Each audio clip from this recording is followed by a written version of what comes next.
les origines de Yannick Noah ont une importance toute particulière pour lui. En effet, celles-ci sont chargées d'histoire. Et le chanteur français, ancien tennisman professionnel et régulièrement nommé personnalité préférée des Français, n'hésite d'ailleurs pas à emmener ses 5 enfants au Cameroun pour profiter de la nature. Désormais il vit là-bas pour assumer son rôle de chef de village.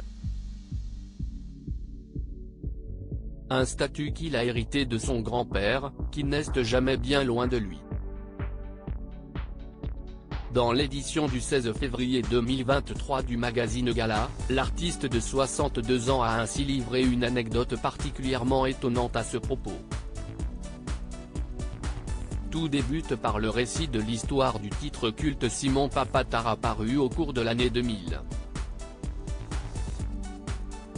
Il y explique ainsi que son grand-père a envoyé l'un de ses fils en France, qui a fini par venir au pays avec une femme blanche.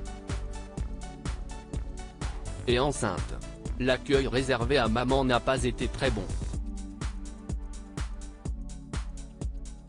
Les choses ont changé quand je suis né. De ce jour-là, maman a été acceptée et moi, le bienvenu.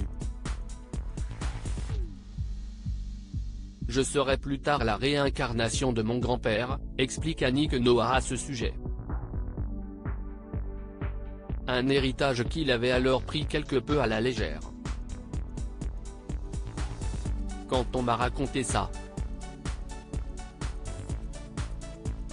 j'avais 6 ou 8 ans et ça me passait au-dessus de la tête. Pour moi, c'était comme un jeu mais je savais combien c'était important pour lui. Et il ajoutait généralement, tu sais, même après la mort, je serai toujours avec toi, développe-t-il à ce propos. Tu sais que je suis toujours avec toi, n'est-ce pas ? Seulement, le temps est passé et le grand-père de Yannick Noah finit par décéder en 1984 à la suite d'un accident en marge d'un coup d'État avorté. Mais la prophétie qu'il a ignorée durant tant d'années va finir par se réaliser. Un matin, à l'aube, je suis réveillé en sursaut. Je me dis, il y a quelqu'un dans la chambre, si est-il sûr. Je me redressais, sans pouvoir l'expliquer, j'ai le sentiment d'un moment de grâce. Et là, j'entends mon grand-père me dire, Yannico, ça va ? Tu sais que je suis toujours avec toi, n'est-ce pas ?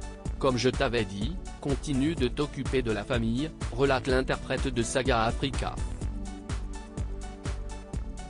Une expérience surnaturelle qui a finalement été très positive.